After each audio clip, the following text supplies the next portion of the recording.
Hey there, Film Buds. Welcome back to the Film Buds podcast. I'm your host, Paul. And I'm Lauren. And this week is episode 207, and we are continuing on with our Oscar History Week. Before we get into our reviews of today's films, which are from the 40s and 50s, dear, what have you thought sort of the journey from our first film, a silent film in 1927, to now?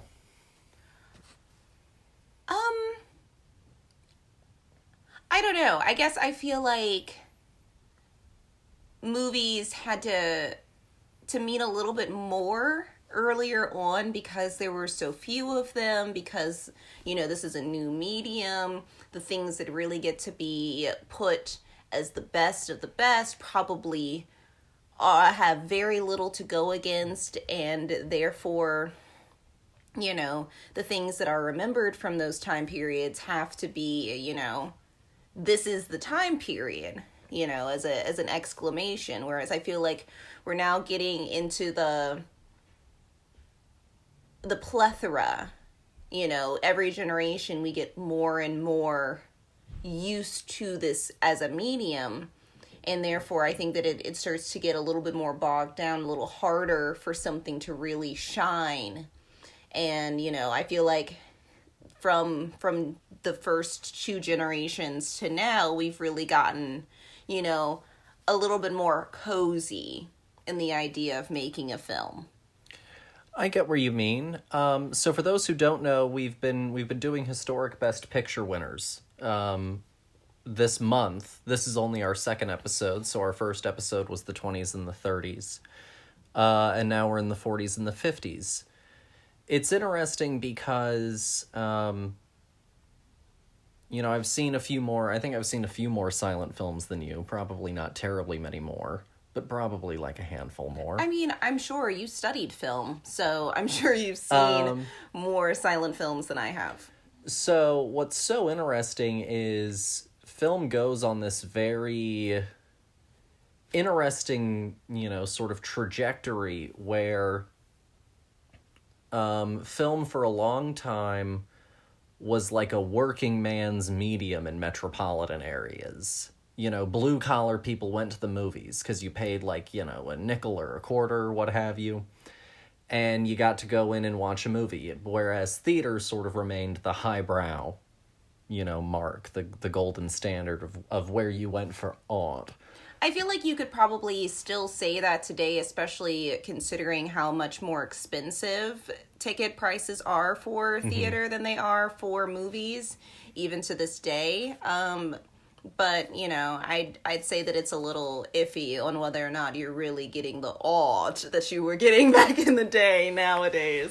And that's also why, early film poached a lot of playwrights, from New York out to LA and things like that, was to kind of bring some of that class and sophistication and that veneer to the whole thing. No, yeah, I think that with this new generation, we've definitely stepped further away from that. And so, because again, like I said, the medium isn't new anymore. We've now been making films for, at the latter part of this, 30 years. Yeah. So we've got this. We've figured it out. We've cracked our knuckles and really sunk on into this thing. Well, and from our first film in 1927, silent film, which did feature, when it was released theatrically, some of the first wide shots, and then when it was re-released in 29, had certain sound effects and music that was played on a record. Then into the talkies in the 30s. In the 40s-ish is when the first TV is made. But then by the time that you hit the 50s is when TVs are really being produced, because even though TV was made in the 40s, the main entertainment form for people at home was also still radio, because a lot of the production means at the time in the US didn't really make TVs because everything for a lot of the 40s was going to the war effort. And so it wasn't until the 50s that you really start to then have TV making people go, well, I'm not going to go out. See, I was thinking, being me, completely forget about the war on a regular basis. I was thinking it was like, it's like an Xbox or a PlayStation is today. It's only if you're willing to front the money for it and pay the upcharge. Yeah, and it was expensive for sure. Yeah, because of the rarity of the item. I was just assuming that, the working class just literally couldn't afford the ticket for it. Mm-hmm. Well, and, early TVs also were definitely a status symbol because also you needed to have the space for an early TV. The early TVs were probably about the size of our dresser next door. For a TV screen that was probably about 10 inches. Wow. It was an enormous beast of a thing. And some rich motherfucker was like, yes. Look at this. Come see it. Come see my honking piece of crap. Mm-hmm. Come and squint at this grainy image. So luxury. But no, that's kind of, and you can also start to see as we move forward, from the 50s onward, this is also when they start to include some of the epics, and that's when they also start to experiment with other things that can only be done in movies to try and draw attention away from TV, which they saw as direct competition to them.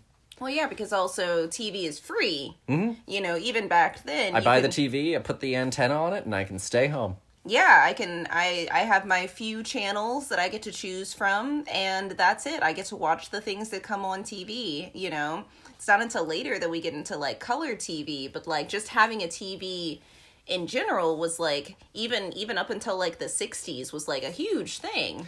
Yeah, and, once we start to hit the 50s, we're also now hitting I Love Lucy, which was such a big deal that literally a department store changed its hours on Monday nights because of how empty the store was.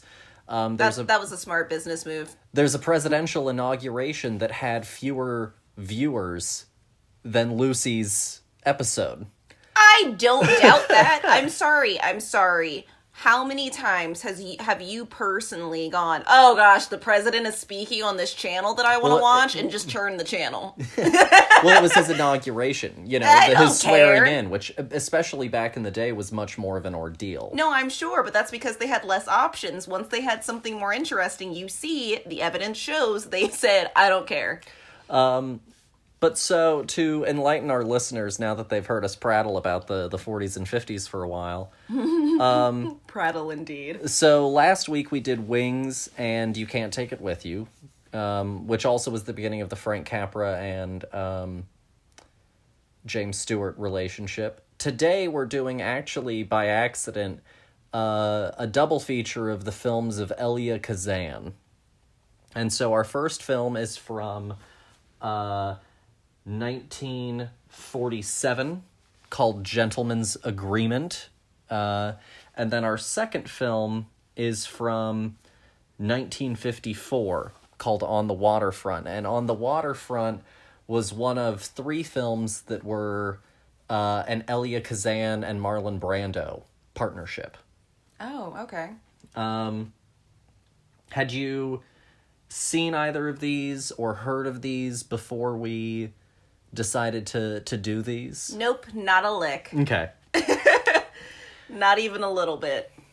I had heard of them, and I had definitely seen, the infamous clip from On the Waterfront. Growing up, I would watch things like AFI's 101, greatest movies and stuff like that.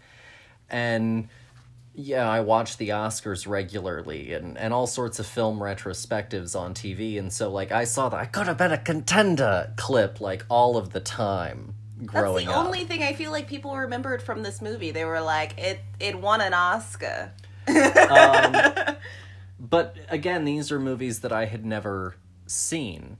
And actually, really, the overall like filmography of Elia Kazan is not one that I had seen terribly many of. It's again one of those things where I think most of the films he made, I saw like more clips from them. Like Streetcar Named Desire. I saw Brando in the rain, Stella. That Again, kind another of one of those scenes where the scene because like they forced it down your throat in school or wherever, and that's it. The actual whole picture gets lost to the dust covered shelves. But that one scene. No, absolutely. And so this was interesting. I always love old film because I don't think it's as alien as everyone likes to make it seem, and I think that a lot of times people can be like, older films are so much better, but I think that you can still find, like, old bad movies. I think the thing is, older bad movies didn't really get picked up and moved through time. There are some out there that I think aren't as good as some of the truly good ones that got picked up and moved through, but it's also a little bit of cultural taste. Someone grew up watching It's a Wonderful Life. And therefore... And decided that they loved It's a Wonderful Life and wanted to keep It's a Wonderful Life alive, kind of a thing. I thought you were going to go down a different rabbit hole with that thought of, it being a different time period and therefore... yada yada. I was thinking in a more approachable sense of like characters and like their problems. Everybody thinks of like old movies being so stuffy and being like, oh, it's old, so therefore I can never connect with these characters and their problems. How is that problem relatable to me now? Whereas like I love watching old films because if anything it for me connects us even more as humans, getting to feel the same kind of struggles, maybe not in the literal exact way, but like everybody, has job struggles, has love struggles, has time struggles, there's war, there's impoverishment and all of these other things that you can definitely relate to. Sure, they don't have, cell phones or computers in a lot of these things, but they have their own version of these things, and I think that at the end of the day, I find it more humanizing to realize that we're just kind of in a giant loop. We may have modernized the machinery that we're using or how we live our lives, but at the end of the day, we're not doing anything different than what they were doing, in the 50s or even in the 1900s or further back. It's just a matter of it's still that human. It's the human condition itself. Yes. Watching an old movie, whether it be a silent movie, a movie from the 30s, a movie from the 70s, it's ultimately in a certain context as alien to you now as the world of The Witcher or the world of Game of Thrones or the world of Star Trek. And so going to your point, if the human condition of the narrative lands, then any alien aspect should sort of automatically be overridden. Yeah. If that makes sense. No, yeah, I may have to auto-correct my mind to this time period, but for the most part, especially like with last week's episode, with us talking about, oh gosh, now I can't remember the name of it. You Can't Take It With You? You Can't Take It With You, yes, with, this idea of, the rich not understanding that their money isn't all it's cracked up to be. That's such a relatable thing even nowadays, realizing that there are people, there are real people around us, not just, and money isn't all it's cracked up to Money be. has a cost. Yeah, these are life lessons that are universal and transcend not only cultural boundaries, but also time itself. No, absolutely. So speaking on social issues, this is a great segue. So Elia Kazan, we're doing 2 Elia Kazan movies, and he has said that he was, in a general sense, interested in telling social stories. Mm-hmm. And so he wanted, his films to always have some sort of socio-political, relevant to people kind of undertone. Okay, that makes sense. For a little bit of background on Elia before we get into these films, Elia Kazan was born in formerly the Ottoman Empire, now Turkey. He was born in it when it was the Ottoman Empire. He was born in 1909, I believe. Was he alive for the transition? Yeah. Okay, I mean, I don't know when it transitioned. No, not at all. That's a history lesson for a different time. Okay, cool. But he only was there from 1909 until 1913. He was the child of Greek parents, and then they immigrated to America. He went to Williams College and the Yale School of Drama. Oh. And he graduated and then started acting professionally. And by 1932, he had formed the group theater, or he had joined the group theater, and then, by 1932, he and some people went and founded, or got together, and by 1947, they founded the Actor Studio. The Actor Studio? Mm-hmm. Wow, okay. And so it was then at the Actors Studio that he and Robert Lewis and Cheryl Crawford worked with their dear friend and director Lee Strasberg, and they brought method acting to the New York acting scene through the Actor Studio. Fascinating. So he was an actor, he was a director, he was a producer, he was a screenwriter, he had been on the stage before. He even acted briefly in some films. And then he started to go and move into movie making. His first film was actually a documentary short. Then he did A Tree Grows in Brooklyn in 1945. And then his arguably, big one after that was Gentleman's Agreement. Then he went on, directed more films. He started working with Marlon Brando with A Streetcar Named Desire. And they made another movie called Viva Zapata. And then they made On the Waterfront. He's also the one that brought us James Dean in East of Eden. That was James Dean's first movie.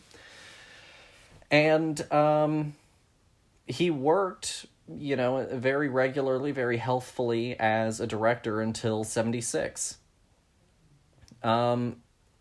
Tying into, however, he is known by many as an incredible director. But he is also not without controversy. Tying back into, if you watched our I Love Lucy episode, or our Being the Ricardos episode from a few weeks ago, that movie deals with HUAC and the Red Scare and some of the Hollywood blacklisting going on. Last week we talked about the social commentary plays and that sort of thing. Well, growing up, he spent a few years, Elia did, in the Communist Party as an active member of the American Communist Party. Also amongst those were some of his other theatrical friends and actors and playwrights, including a playwright who came out to LA as well, named Clifford Odets. And in 1952, Elia Kazan ended up going before HUAC for his affiliation. For those who maybe don't know, essentially HUAC, and I talk about it again in the Being the Ricardos episode, HUAC was an organization that started in the 30s, 40s, but really grew to prominence under a senator named Joseph McCarthy, who was a morally repugnant man that tried to inflict his own puritanical will on others, and he started to weaponize his position as a senator against everyone. Communists, people from the LGBTQ plus community, people of color, immigrants, artists, journalists. And anyone that questioned him, you came under scrutiny. And it ended up resulting in a lot of people ended up getting blacklisted, meaning that they were unable to work again. And if you weren't blacklisted, you still ended up going under scrutiny and having to go and prove that you bled the red, white, and blue, and that you loved America and that you were not a communist. The easiest way to do that was to name names. To go up and be like, I was a communist, but I'm not a communist anymore, and here are some communists that you can talk to. And Elia Kazan ended up going and naming names, which led to a few people being blacklisted, one of which was the social conscience playwright Clifford Odets. And he ended up working a little bit again, but he was never able to work again in Hollywood. He was physically accosted by people when he went back to New York. And a lot of people were very upset and personally hurt, and some people were also career-wise hurt by his going forward and naming names. And a lot of people were named. It wasn't just HUAC. There was also this thing called The Red Channels, which was this book that listed like over 100 people that were either communist or allegedly communist, but some of them were affiliated with that list because they were a part of civil rights groups. Some of the famous people who were in the Red Channels include the actor Uta Hagen, who was also a teacher, Orson Welles. If I'm not mistaken, let me try and find him.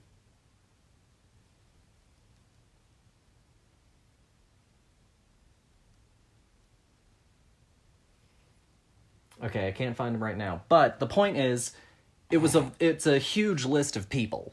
It is. It's a thick list. I'm looking at it right now. And he did name some names, and it ruffled quite a few feathers and caused people some consternation and some pain.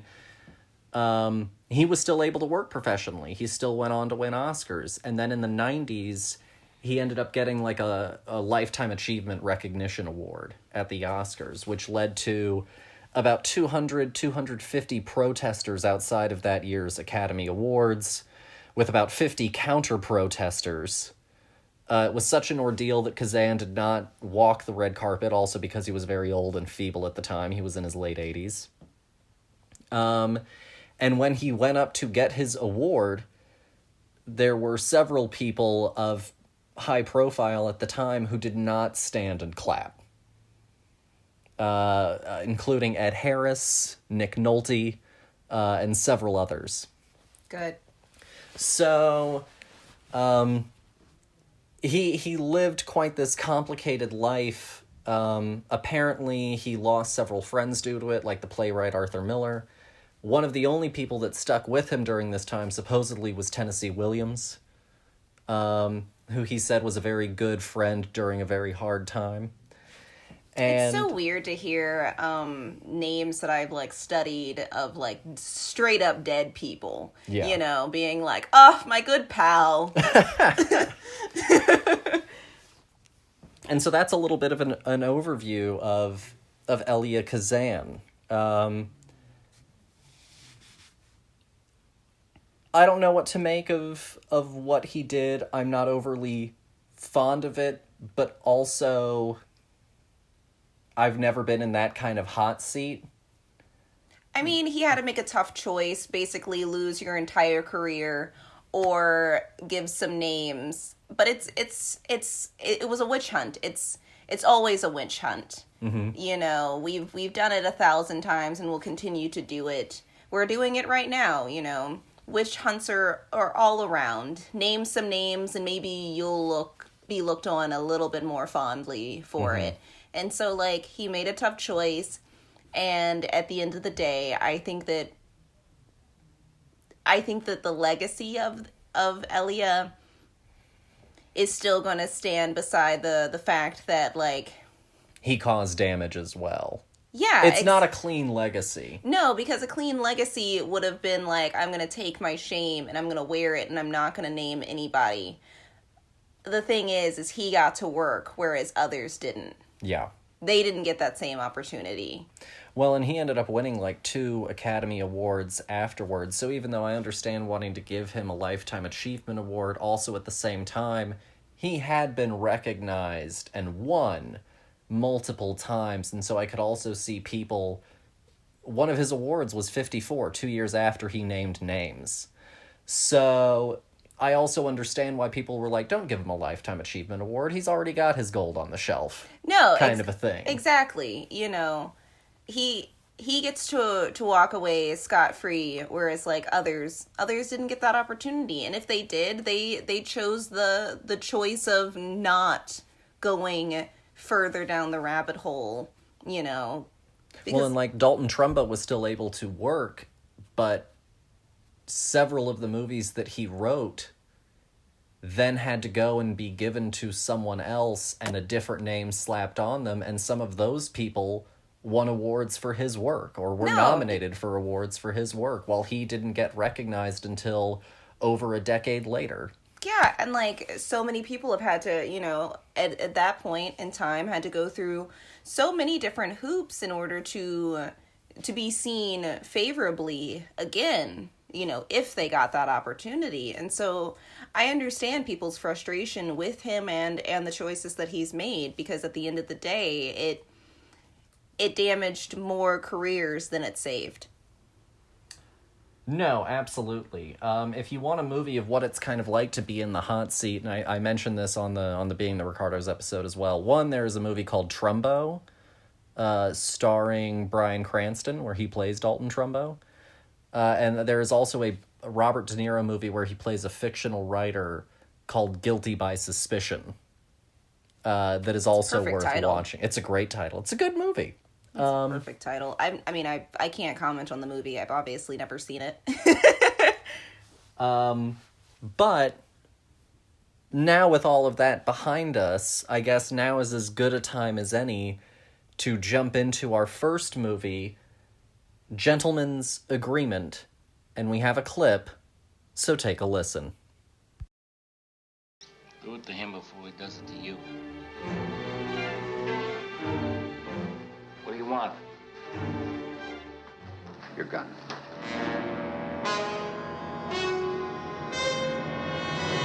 We got the fattest piers and the fattest harbor in the world. Everything moves in and out, we take our cut.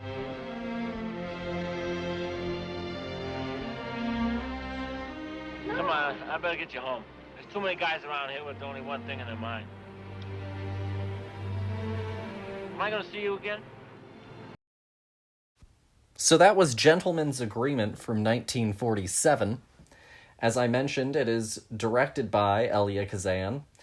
It is written by Moss Hart, and Elia Kazan did a revision. Moss Hart wrote the screenplay of last week's film, You Can't Take It With You. He was one of the 2 screenwriters. Copy, okay. And it is based on a novel of the same title by Laura Z. Hobson. The premise is a reporter pretends to be Jewish in order to cover a story on anti-Semitism and personally discovers the true depths of bigotry and hatred. And it stars Gregory Peck, Celeste Holm, John Garfield, Anne Revere, Jane Wyatt, and Dean Stockwell. And Dear, why don't you go ahead and take us off? They've listened to me yammer for a while now. Okay. Gentleman's Agreement. I think that the name is so misleading. I understand kind of, what it's winking at, for the times, because it's the 40s. But this, if I was just looking at a poster for this, I would have literally no idea what I was walking into. And maybe that's the point, because this movie is like right in the middle of World War II. Just after World War II. Just it's 47, after, so it's 2 years later. Oh, okay. Just after World War II. But yeah, no. How do I feel about this movie? I feel like this movie was really soft when it came to talking about anti-Semitism. And again, maybe that's because of the times, but it really felt like you could get the blue collar version of this, or you can get the rich people's version of anti-Semitism, the I didn't know that my neighbor hated the Jews version of this. And I don't know, I guess I felt like this movie wasted a lot of time where it could have really been something fantastic, something really like opinionated and like, no, this is wrong. And like it did do that, but it also never showed anything really at all. It was the worst thing that we get is his child coming home crying after the kids bully him about being Jewish. And I think that that's all well and good, but like this movie really just like, I don't know, for me, it just didn't have a lot of backbone for it to be a movie about why this is wrong. No, I think that's all really fair. First of all, I would like to also just say that the plot description sounds like you're about to watch someone put on a bad prosthetic nose and a yarmulke, and like it could easily be horribly offensive. Like when you read, I think, the plot synopsis and think about also the fact that it's a movie from the 40s. Oh, yeah, It sounds like it opens up the doorway to, Andy Rooney terrible Asian impersonation from Breakfast at Tiffany's kind of approach, but for a Jewish person. Thankfully, let me start out by saying it doesn't do that. He literally just goes, well, there's nothing about me that says that I'm not Jewish, because Jewish people just look like people, so I'm just going to go around and start telling people that I'm Jewish casually in conversation and see what happens. Quote unquote casually. He'll just like randomly like say it. He'll be like, well, I'm Jewish, so. And then just like wait to see the room react. No, literally. So this was Gregory Peck's 8th film. Gregory Peck is a phenomenal actor. Let me start out by saying I think that there are tremendous performances throughout. The movie for me is a little bit slow. The first time that it really got interesting was when he discovers that his secretary is Jewish, in this incredible interaction that they have regarding the fact that she changed her name to get the job that she has now. And I think that it's from that moment onward, I was a little bit more like, okay, go on. And some of his interactions with his secretary, where she has this kind of internalized, sort of prejudice against Jewish people, is fascinating. And they're some of my favorite scenes in the movie. And his scenes with his friend, who is Jewish, are some of my favorite scenes in the movie. The John Garfield character, Dave Goldman. And I really think that, like, this movie has scenes that absolutely sing, but I think to your point, it deals primarily with this, like, upper crust, high society anti-Semitism. And, the whole gentleman's agreement line is this, like, throwaway line in the third act of the movie. And where it's in the middle of a like, monologue that someone is throwing out, that they say, oh, it's a gentleman's agreement. And so I think that, to your point, no, it does end up feeling a little bit reserved in how it chooses to handle this subject, especially since we are only 2 years removed from World War II. And, like, you know, you mentioned earlier that Elia liked to have a lot of commentary on issues. And he's commenting all day and night on it, but, like, at the end of the day, he's also very moderate about the entire thing. You know, it's wrong, but... And I feel like that's, like, the thesis statement for this movie is, like, I think that our lead is like, nope, this is wrong, you know, any version of this is wrong, and I'm totally here for that. And then he goes about wasting a lot of the movie and a lot of time on this love interest with this woman who's like, no, I get that it's wrong, but not in my neighborhood. No, I think that, to your point, and I was just thinking about it before you mentioned it, I think it is a real odd choice that I almost feel, and maybe I'm misreading it, I feel like they try to make Jane and her plight sympathetic. The entire time, and it's so frustrating. It feels like you're supposed to feel for her being this woman who doesn't want to confront these things, who's uncomfortable, and like you're supposed to be with Gregory Peck's Philip on this crusade, where he's supposed to feel ultimately morally right, and she's on a certain level his main antagonist. And again, maybe this is me misreading things, but for me it feels like narratively she's meant to be an antagonist figure, but it also feels like the movie wants to like pat her on the back and be like, it's okay, you just have to change. And maybe that's a good thing, maybe that's a bad thing, but ultimately for me,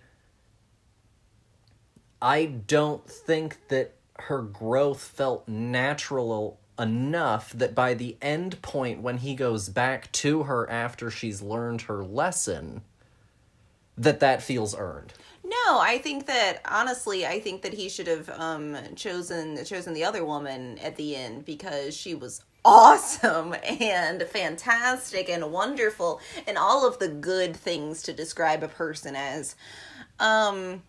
She was just honestly like the best female character in the entire movie.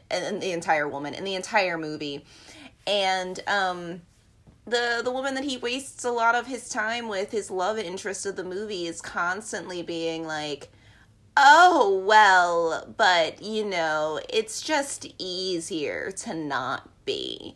It's her answer for, like, the entire argument, you know. Oh, why? Why on earth would you want to pretend to be Jewish? Why would you want to do that? It's so much harder to be Jewish, but I also will refuse openly to admit that their treatment is wrong. I'll just accept that I'm not Jewish, and that be my gift from God, and to move on with my life thusly. And it's just, it drives me up a wall, because, like, at the end of the day, if you are not willing to put an active, put your fucking your piece on the board and be an active player in the game of life, then you are not alive. Then you are not here, and you need to sit in the corner and shut the fuck up and get out of the way and let people who are actively doing things do them. Whether it's hate or it's progress, just get out of the way, because honestly, at the end of the day, you're like a car on the street that's not moving. What is your purpose here? And it just drives me up a wall. And I agree with you. I think that this entire movie is constantly trying to make her, like, sympathetic. And I think that is because of the fact that of the times that this movie came out in. The fact that it is just after the war, and I'm sure a lot of people were on the fence about this issue and were like, oh gosh, you know, thank goodness I am Christian, and had a lot of these same viewpoints and were very moderate about the whole thing and unwilling make any active change in the system, because why rock the boat? But for the purposes of this film, it's an entire waste of time. No, and I also just agree. I just disagree with the fact that she is actively against him the whole time, and she gets to have her happy ending. If she learned her lesson, but also understood that it was too late, and that, you know, she as a person was never going to be a fighter, and that Philip was always going to be a fighter, regardless of that cause, and they were just never going to really drift that way. She now has learned her lesson, but she also understands that she can't be as forward charging as he is. I think that would have gelled and worked better for me.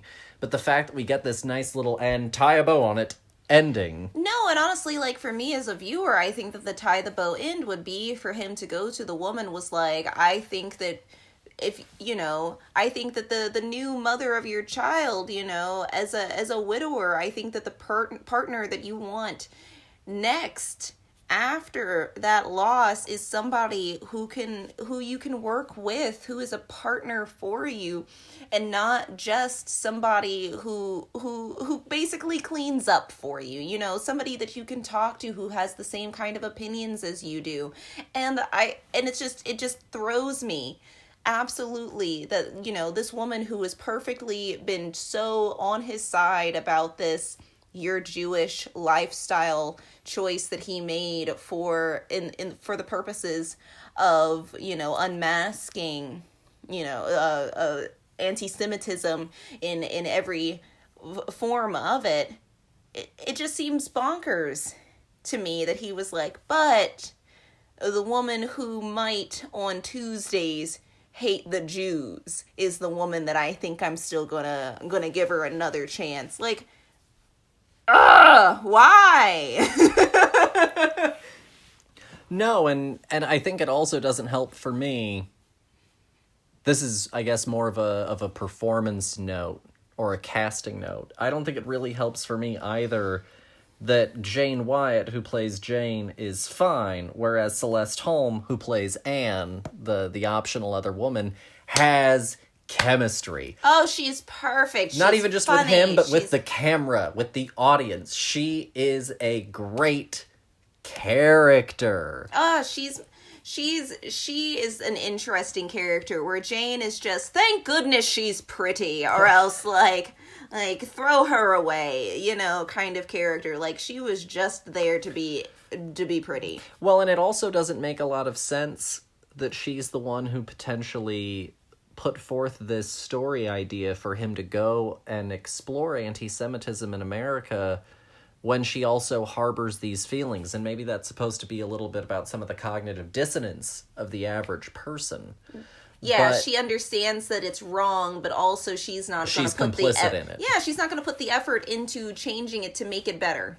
Absolutely. And so I think that they never sell me on why I should feel sympathetic for her.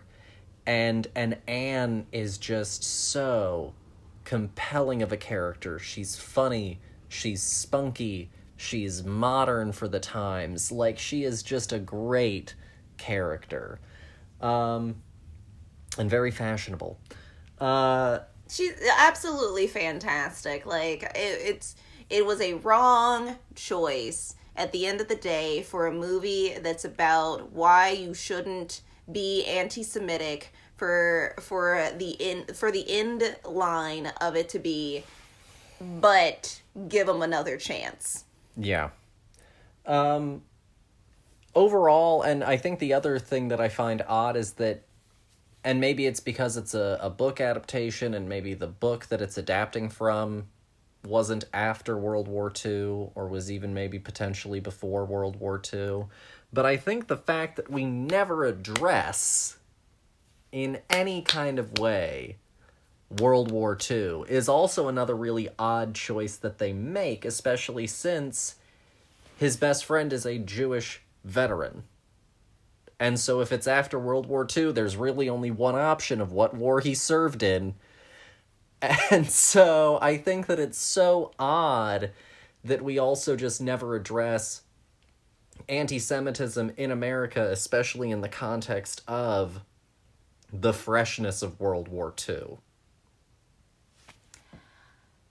No, yes, you're completely right. This movie, what war? The entire time.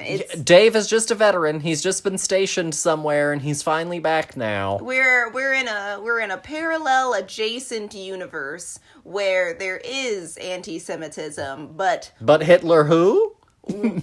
we've never heard of him here.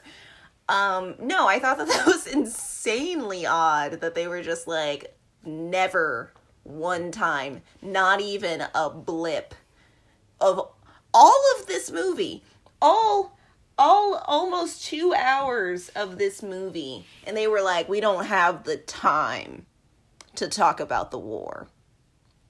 Not even a second.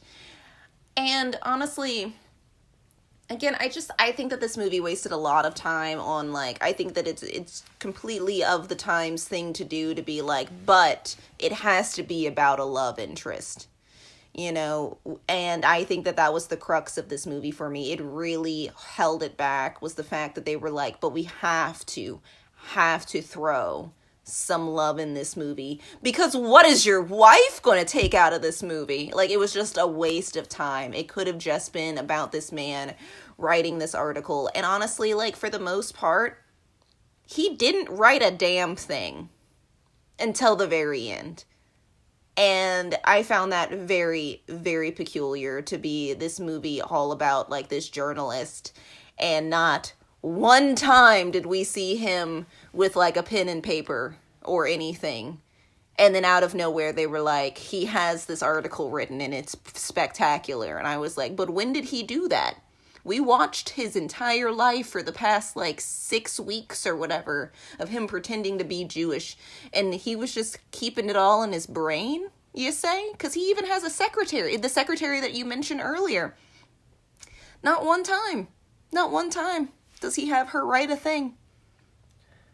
So would you like to hear some of the acting nominees before we give our scores, or after? The acting nominees? Or some of the Academy nominees that were up against this movie. This was the Best Picture winner. Would you like to hear some of our nominees now, or after we give it a score? I mean, I'm sure that it probably will not change my opinion of it, because also, like, I don't know what other movies came out in 1947. So it won Best Picture. It also won Best Director for Elia Kazan. For Best Picture, it was nominated against The Bishop's Wife, Crossfire, Great Expectations, which is an adaptation of a novel, and Miracle on 34th Street. Ha! I'm sorry. I think that Miracle on 34th Street got gypped. So, and like I said, it won Best Director. Alongside him in the nominees were Henry Koster, Edward Dmytryk, Greg Cooker, and David Lean. Our Best Actor nominees, Gregory... Do you mean George? Oh, yes, excuse me, George. Amongst our Best Actor nominees were Ronald Colman, who won, John Garfield, Gregory Peck for Gentleman's Agreement, William Powell, and Michael Redgrave. Our Best Actress included Loretta Young, who was our winner, Joan Crawford, Dorothy McGuire for Gentleman's Agreement, Susan Hayward, and Rosalind Russell.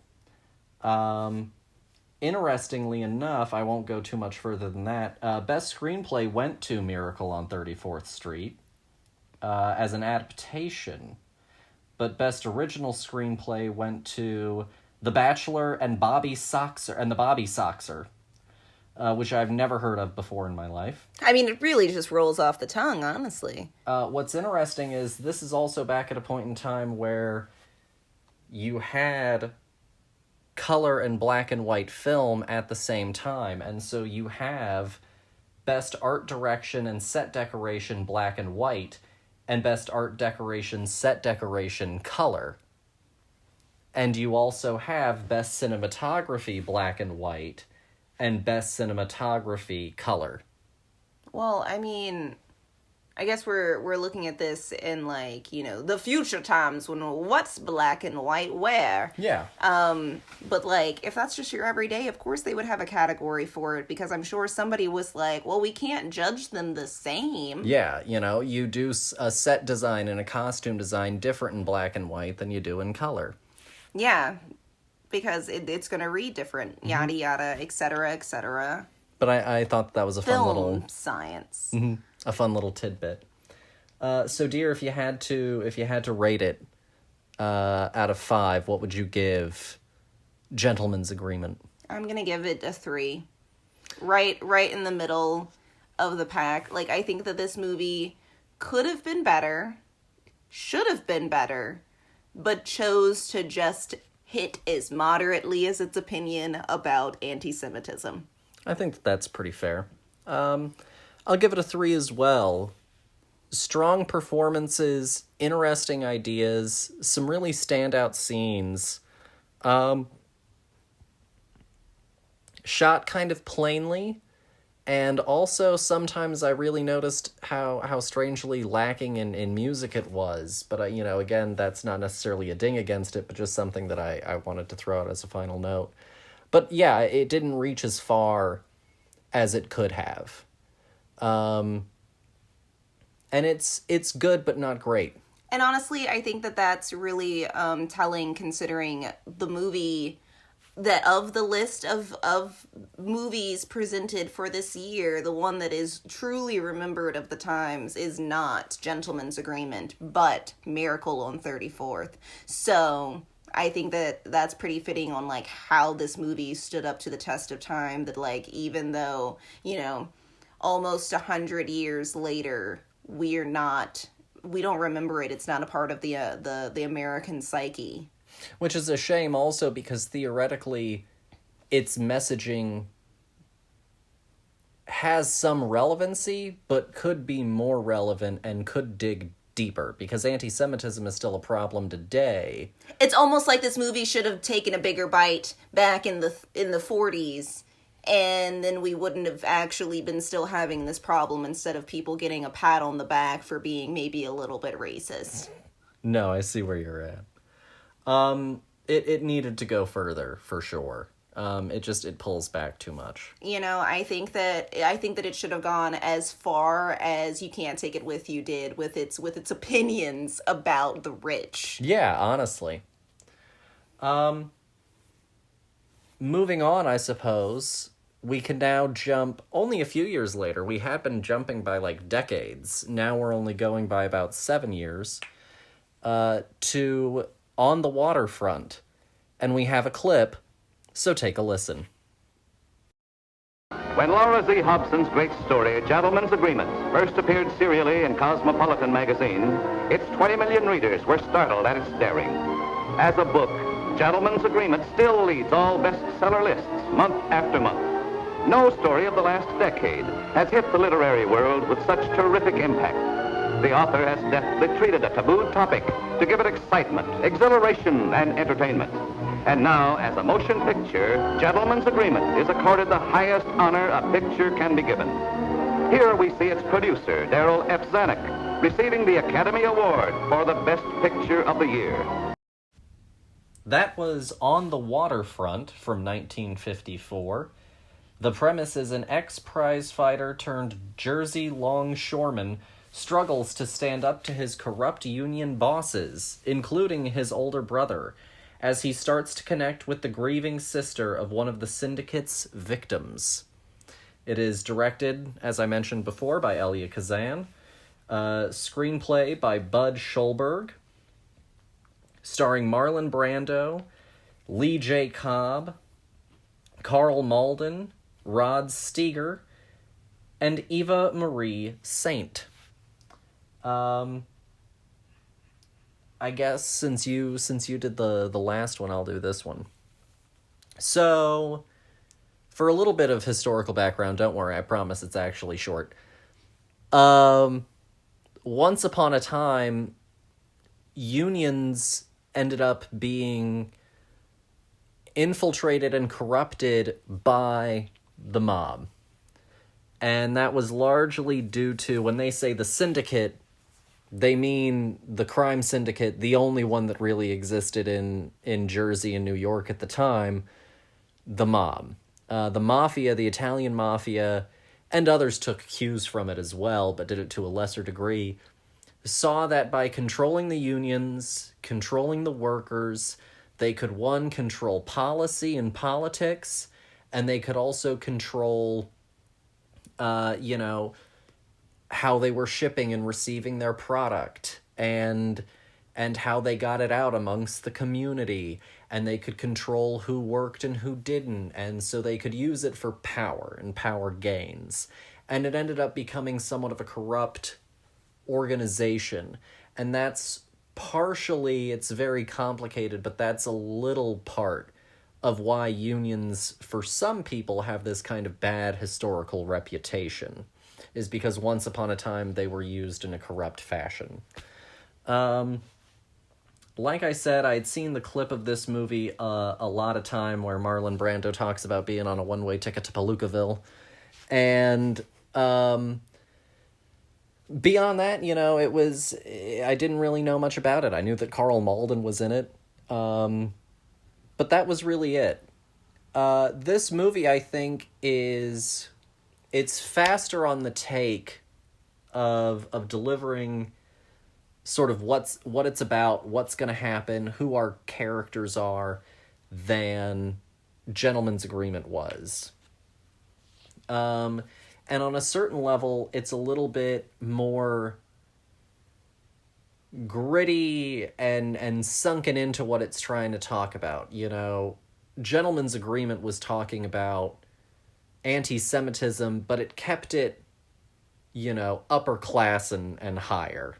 We never really saw this kind of what the common man felt around the Jewish people or about anti-Semitism or anything like that. It was a bunch of rich people,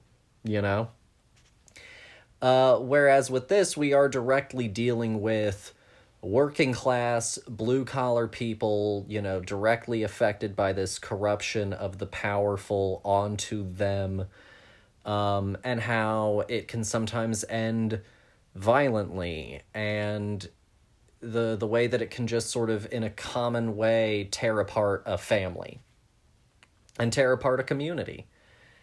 And I think that that's a real strength of the movie. I think ultimately, though, it has the same sort of problem as Gentleman's Agreement of not really sticking the landing on what it wants to be about, and what message it and how strongly it conveys that message at the end. And I also think it does a really bad job of linking some of our most important relationships that should be driving the story forward together, to where even though a scene is acted well, the emotionality of the moment isn't present. Dear, what do you think? Gosh, I wish I could mentally remember this movie. And we just literally watched it yesterday, like 24 hours ago, and I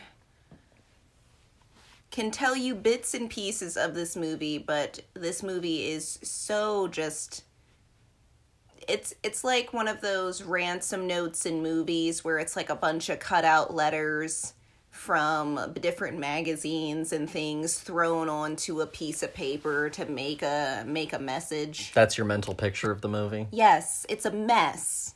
Yeah, like a little cutout of Brando's head. Yes, yes, yes. And it's and the blonde chick that wasn't related to anybody, but this movie kept trying to tell me that she was from the neighborhood, and I was like, no, she's not. This movie was, at the end of the day, was about the mob, and that's like what the movie was. You know, they try to make it, you know, they try to glitz it up by being like, oh, this, that, and the other, the syndicate. But at the end of the day, it was the literal, hey, oh, forget about it kind of movie of you know, the common man over here getting pushed around. And I just kind of lost mental interest in this movie almost immediately. Because if any movie has a hard time selling me, it's gonna be a mob movie. Because I just have no cultural connection to it. Just 0% of me wants to watch a group of men yell about how unfortunate their lives are, but also they're in charge. And I don't know, I guess for me, Marlon Brando is one of those names that is a name in my head. There's no face connected to it whatsoever. It's one of those people that people talk about, you know, oh, Marlon Brando, fancy name, but no connective tissue whatsoever. And finally getting a face with the name, I have to wonder, what is it that other people got stuck with? You know what I mean? Like, what is his legacy in their minds? And, you know, I don't know if, for me, the name of legend lived up to this performance.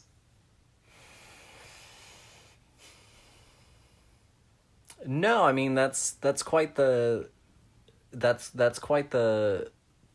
mouthful. I'm so sorry. No, I think I see completely where you're at, right? Like if we were to just go and look at like this performance,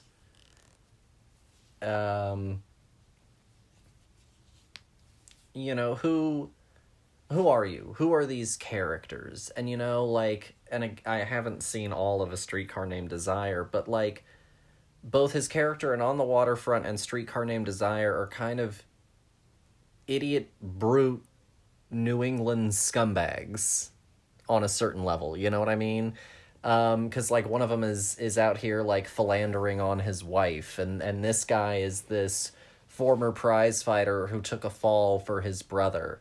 But I think that also goes back to the fact that this character isn't given enough substantial things to make him empathetic to the audience. He's performing the character with a depth that the script simply is not providing. Yes. You want to like his character. Yes. But his character isn't written in such a way that you should like him. Other than the fact that you should. That he's our lead. And I feel like that about, like, almost every person that's presented in this movie is, like, in theory, I'm supposed to feel X about this person, but instead, I'm getting Y. And it just... And I think on a certain level, the movie is hampered by its runtime. Father Barry is another character that we should really want to care about, and I do like Father Barry probably best out of everyone. Yes. But I still would have liked to have seen more. And I think the fact that this movie is only an hour 48 ends up actually being a hindrance, because, again, some of these emotional beats we never get connected. The Brando speech is his big speech to his brother, who was the one that told him to take the fall in the fight that ruined his boxing career, who just pulled a gun on him. That's a lot. And so the fact that the movie is so short and that we never really see him and his brother Charlie interact in the context of them being essentially not just brothers, but boss and underling inside of this corrupt system that at the same time, you know, as much as it is corrupt and eats away at their soul, is also the thing that is keeping them safe, is keeping them clothed and fed. You know, we never really get how this dynamic plays out between them, what their dynamic really has been. And so I think, and then we also never really earn, again, but beyond the chemistry of the two actors, we never earn the romantic relationship between him and Edie. You know, we're told that we should like them, and I think as actors they have chemistry, but it never. Why is this woman who is educated, who is trying to be a school teacher, see anything good in him in any way? You know, and so I think that it never sells me on so many of the key emotional through lines. I think the social commentary is here for sure, but I don't think that it gives me enough of the emotional through lines to land it at the end. I think that, I guess my opinion of Elia, dear Elia Kazan, from this endeavor is he likes to waste a lot of unnecessary time just on whatever. And it's usually an unnecessary love interest that is extremely unnecessary in the most literal sense. And then just like on random jibber jabber from characters that these conversations aren't really meant to go anywhere or do anything. And the plot is 3 streets over, but we're over here and we're doing this. And we've got time for this. We've got a lot of time for this. And then we get to the plot again and we're fucking 5-10 pages ahead and you're like, I don't know what I missed, but it was clearly more important. Like the rush of the courtroom drama. Yes! Yes! And I just what are we doing in this?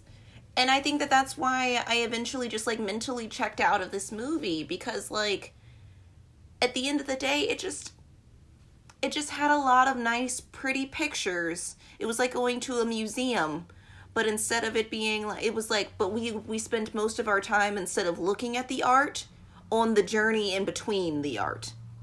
And it just didn't stick for me. And that, I think, is why, honestly, at the end of the day, the only thing that lives from this movie is that one scene from Marlon Brando.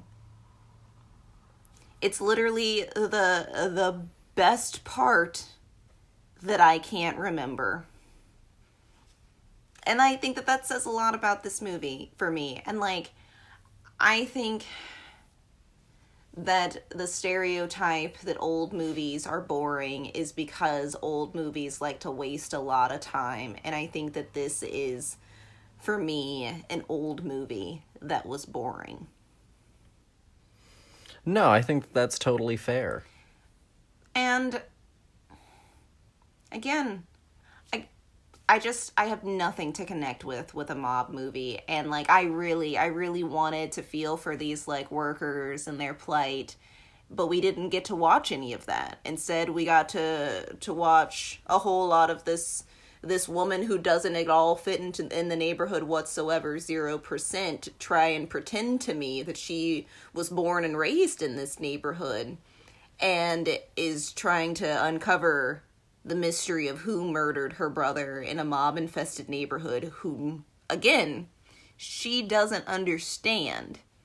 Because this small woman, probably smaller than I am, to be honest, and with way less street smarts, is like, but I'm gonna figure out who murdered my brother, and everyone knows it's the mob, and I think I'll be fine on my journey of figuring out said plot point. And that's where we put a lot of our time, instead of actually going to the pier on the waterfront and doing any of that. No, I think that that's all completely fair.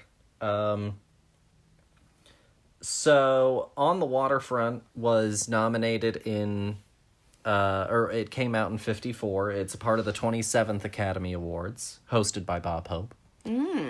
Alongside it, it won Best Picture. Alongside of it are The Caine Mutiny, The Country Girl, Seven Bridges for Seven Brothers, and Three Coins in the Fountain.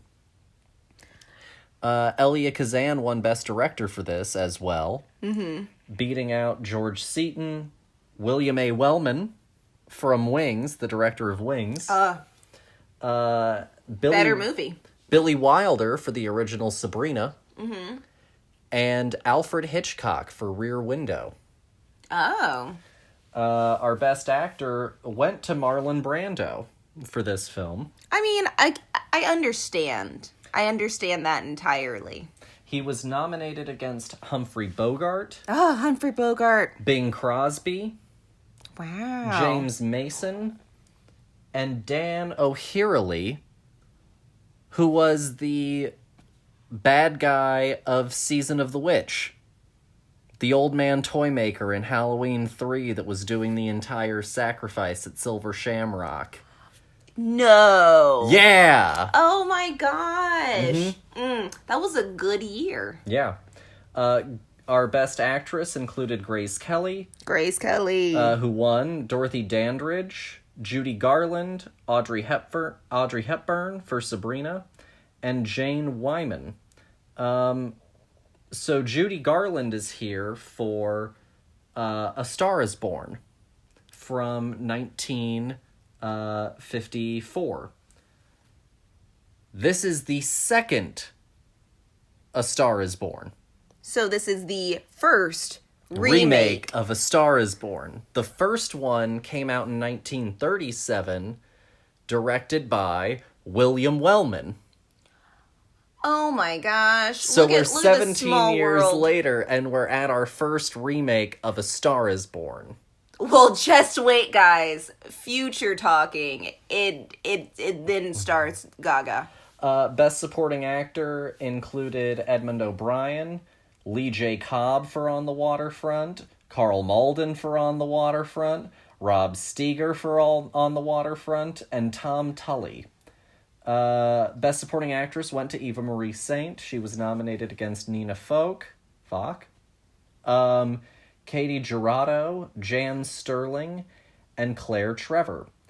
Going back to interesting little tidbits, there was, once upon a time, Best Live Action Short Subject, 1 reel, and Best Live Action Subject, 2 reel.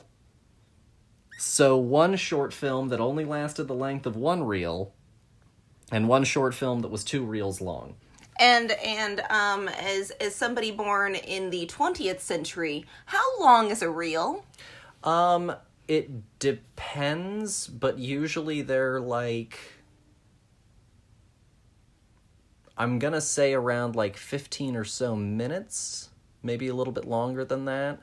'Cause like a big movie like On the Waterfront would have probably been like 4 to 5 reels.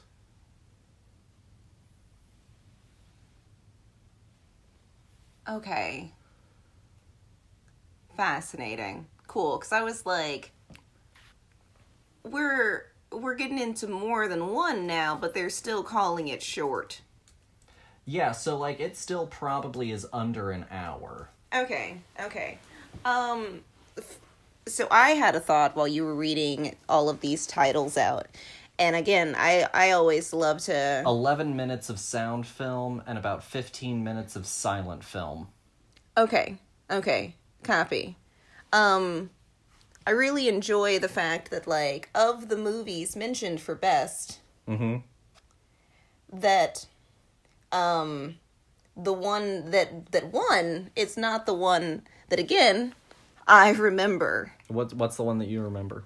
Seven Bridges for Seven Brothers. Interesting. Yeah, that's the title that really, really stuck out for me of like, oh, I've heard of that kind of, light bulb go off in the brain moment. It is not On the Waterfront, which, dear listeners, I legitimately thought was going to be a war movie. No, we talked about that. Also, another little fun fact. We've got Best Music for a Dramatic or Comedy Picture and Best Scoring of a Musical. Hey, look at this. Look at this. How they separated musical and comedy in the future. The time that we live in now said, just put them together.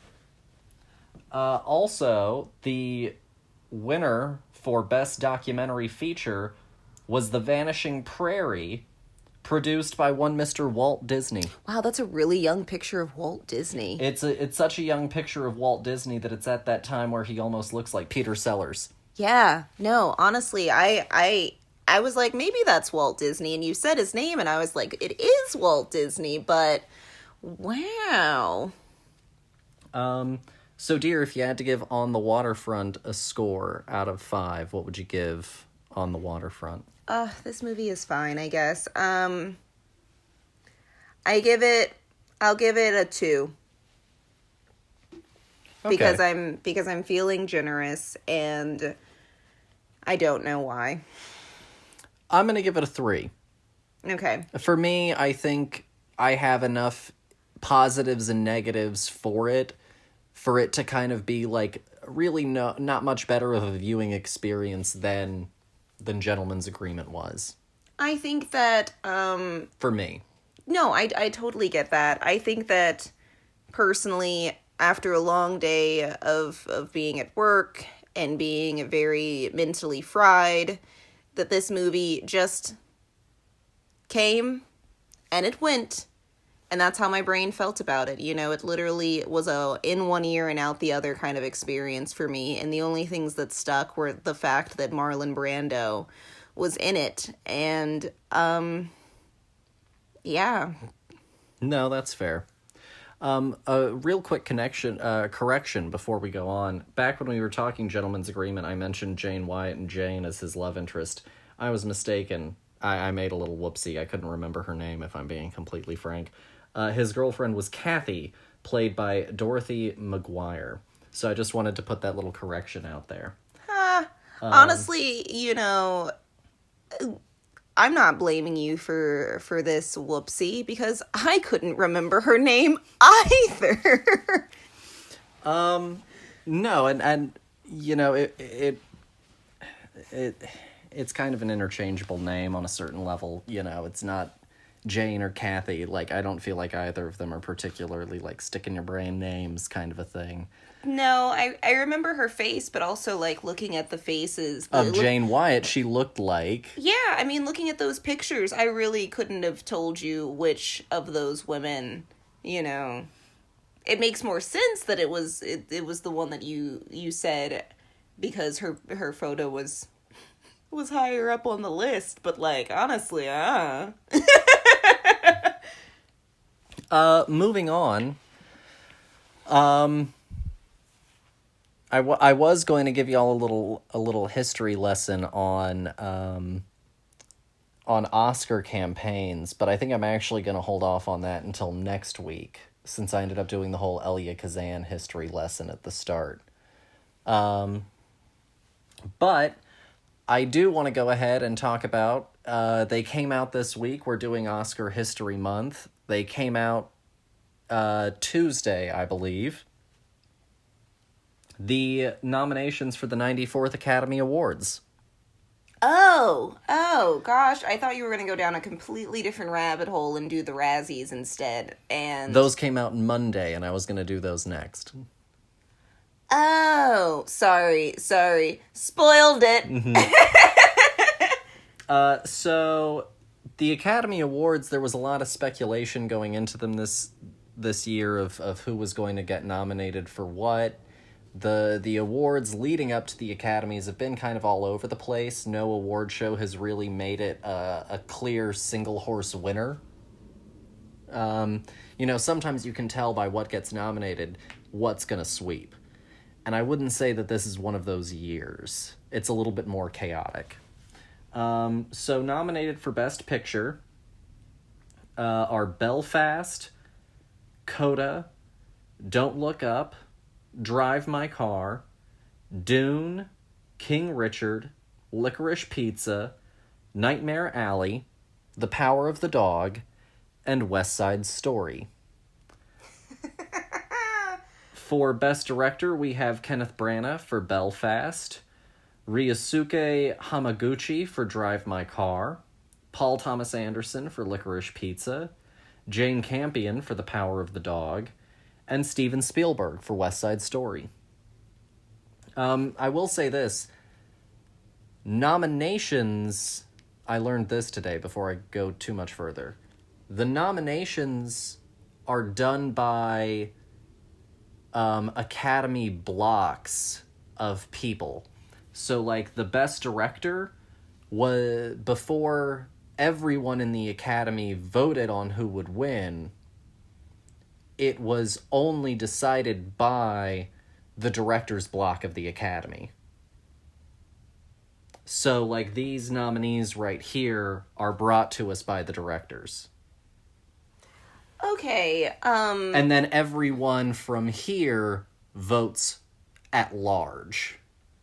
Okay. I guess I feel better about knowing that after knowing that the people who vote for these things, some of them are idiots. One standout of it, in my opinion, someone asked Kirsten Dunst if she needed to catch up on any of them, and she was like, "No, I'm an Academy member. I've seen them all."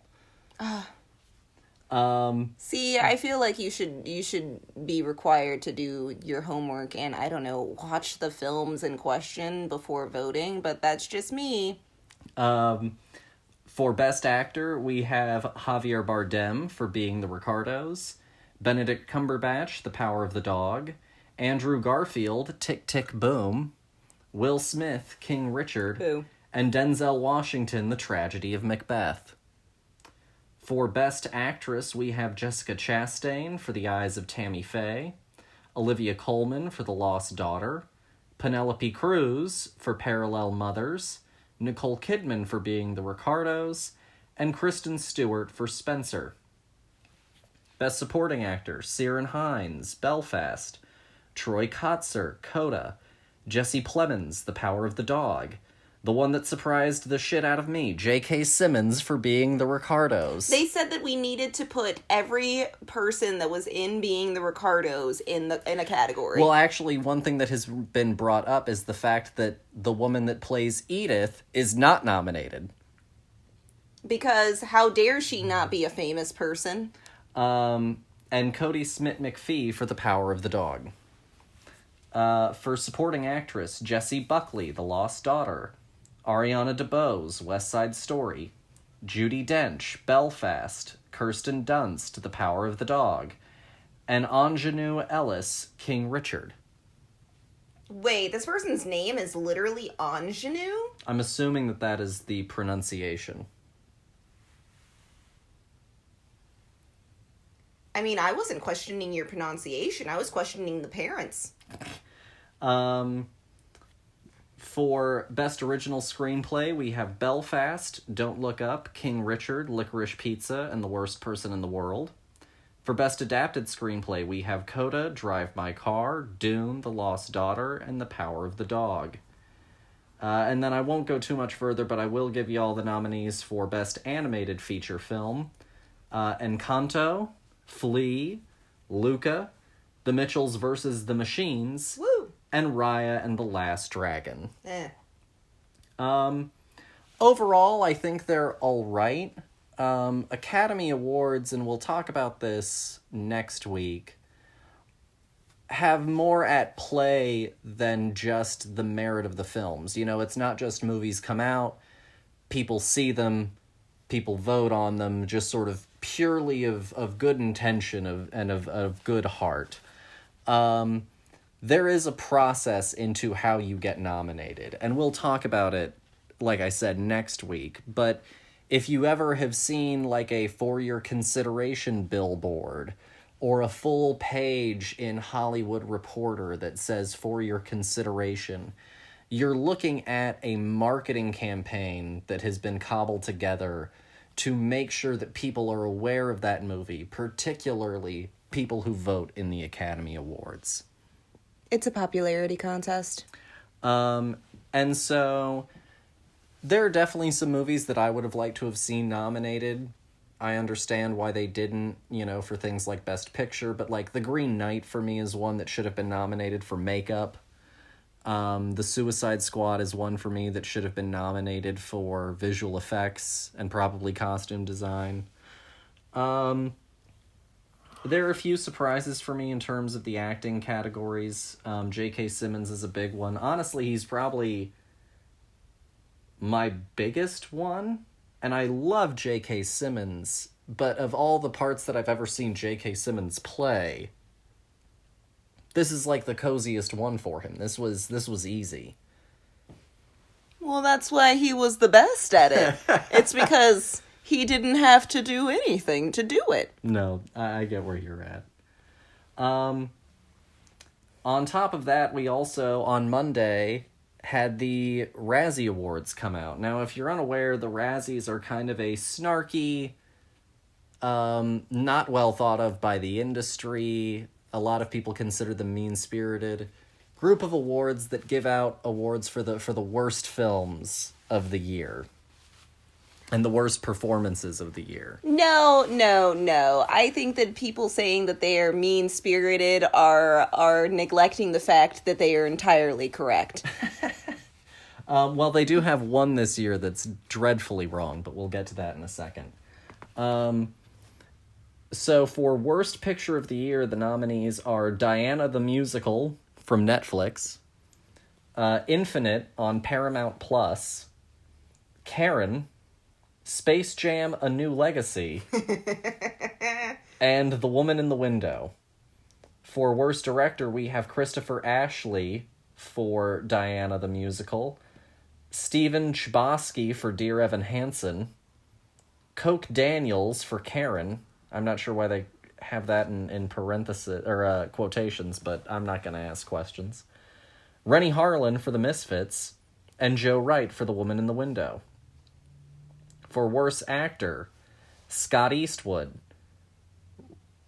Ro Hartranft from Diana the Musical, LeBron James, Mark Wahlberg for Infinite, and Ben Platt for Dear Evan Hansen. Woo. From Tony to Razzie. Well, when you literally look like somebody put a digital effect on you, Worst Actress, Amy Adams, The Woman in the Window, Gina DeWall, Diana the Musical, Megan Fox, Midnight in the Switchgrass, Taryn Manning, Karen, and Ruby Rose, Vanquish. Worst Supporting Actor, and here's where we have the wrong one. Nick Cannon, The Misfits, fine. Mel Gibson, Dangerous, sure. Gareth Keegan, Diana the Musical, I'll take your word for it. Jared Leto, House of Gucci, fine. Where we got it wrong was Ben Affleck, The Last Duel. Oh my gosh, no. Ben Affleck in The Last Duel is iconic. I think that they're mistaking his performance for a joke, and it's not. It's perfect. Worst Supporting Actress, Amy Adams, Dear Evan Hansen. She's in both categories. Rough year for Amy. She is. Sophie Cookson, Infinite. Aaron Davey, Diana the Musical. Judy Kay, Diana the Musical. And Taryn Manning, also in both categories. Every last one of them. Random aside, going back to Gareth Keegan from Diana the Musical, he was in the musical as James Hewitt, the muscle-bound horse trainer. That's his character name. What is this, a romance novel? Oh my gosh. I don't know if this person hates Diana the Musical enough, but I think they might hate this movie me with a passion. Well, one thing that the Razzies always do also is worst screen combo. So like last year, the worst screen combo was like one of the nominees for worst screen combo was like Rudy Giuliani and his hand down his pants. Yeah. If I'm not mistaken, was like one for Borat. Yes, Borat subsequent movie film. For worst screen combo this year, we have LeBron James and any Warner cartoon or Time Warner product he dribbles on. Ugh. We have Jared Leto and either his 17-pound latex face, his geeky clothes, or his ridiculous accent for the House of Gucci. We've got Ben Platt and any other character who acts like Ben Platt singing 24/7 is normal for Dear Evan Hansen. I think that's the funniest one because at the end of the day, it's a musical, so that's kind of what the rules are. We've got Tom and Jerry. I'm so sorry. I think you broke me with that one. And we have any klutzy cast member and any lamely lyricized or choreographed musical number from Diana the Musical. I don't know if you know, but this person hates Diana the Musical. And then oh gosh, the musical I never needed to watch. Every once in a while, they like to give out a little special award or a special category or something like that. And this year's, I think, is particularly funny. The nominees are American Siege, Apex, Cosmic Sin, Deadlock, Fortress, Midnight in the Switchgrass, Out of Death, and Survive the Game. Those are all of the nominees. Would you like to know the category? Sure. Worst performance by Bruce Willis in a 2021 movie. Oh my gosh, I didn't even know that Bruce Willis was in a movie, let alone like 10 of them. All straight to streaming or DVD releases. Oh, every no. last one of them. And all of these studios were like, what if we didn't tell anyone that these movies existed? So they decided to go out of their way and dedicate a whole category to Dear Bruce. Oh, how delightful. Mm-hmm. He should feel lucky. I hope he shows up to take it in person. Not going to. Some people have actually gone and like accepted their Razzie in person. If I'm not mistaken, Halle Berry accepted her Razzie in person for Catwoman. Good. Well, at the end of the day, some people take it in good spirit. I think that, especially since you said for Catwoman, which is the worst comic book movie adaptation that's ever existed in the history of the world. No, I think she knew. No, yeah. But I don't think that Bruce Willis thinks that this is funny. No. But I don't think that he thinks that a lot of things are funny anymore, and therefore that's why he's in that entire category. I think he's lost a lot of his. And word around the campfire is that he's a difficult person to work with, that he is not particularly polite. Yeah, so I do not, I repeat, do not think that he is going to show up to get laughed at the Razzies and accept this award that he so rightly deserves, because at the end of the day, I think he has no sense of humor. Yeah. Or if he had one, he lost it. Yeah, but it was around like the 90s, so like it's unfortunate for him. That's pretty much all that we have as far as what we've been watching. The only thing that we've seen lately beyond the first two episodes of Reacher, the first one episode of Reacher. Yeah, we only watched the one because they were like almost an hour long. Mm-hmm. Which is good. I like it so far. No, yeah. The only other thing that we've seen beyond that is Scream, the new one, the 2022 film, 5 Cream if you're in the know. If you don't know, now you know, Mr. President. Which I thought was good. I've got my Letterboxd review of it posted, so if you're curious, I can post my Letterboxd link, and you can go and give that a look. Do some reading. Yeah, it's not a bad write up. I'm pretty happy with it. But But it was all right. It's not my favorite of the Scream films, but I think I still like it more than, like, Scream 3. I think I probably like it about as much as 2 or 4. And see, that's hilarious because, like, I definitely put them in order of the way that they came out. And so, like, for me, I think that I probably put it somewhere in the middle of 3 and 4. Okay. But overall, I think that that first Scream was lightning in a bottle, and it is hard to recreate that magic again. Let alone do it 4 more times. Well, and also the formula itself, the joke of Scream is to talk about movies and the process of making movies and watching movies and content. And this one is all about the fact that it is a reboot. Yeah. And yeah, I just, I don't know if the jokes were funny. And I will be honest, I'm not sure how well another one is going to do. And they've already announced that they're doing a Scream 6 now. Oh. And so I'm really not sure how well this is going to continue. Well, again. I was hoping that this was the end of it, but now if they're making more of them, I think that this might be a dead man walking. Yeah. I liked this a lot. I wanted to like it more, but there being sequels on the horizon, or at least a sequel on the horizon, does make me a little bit trepidatious. Well, because I don't think that at the end of the day, I don't think that the ideas are as fresh as other reboots have been. Yeah. Of other, horror icons. No, for sure. I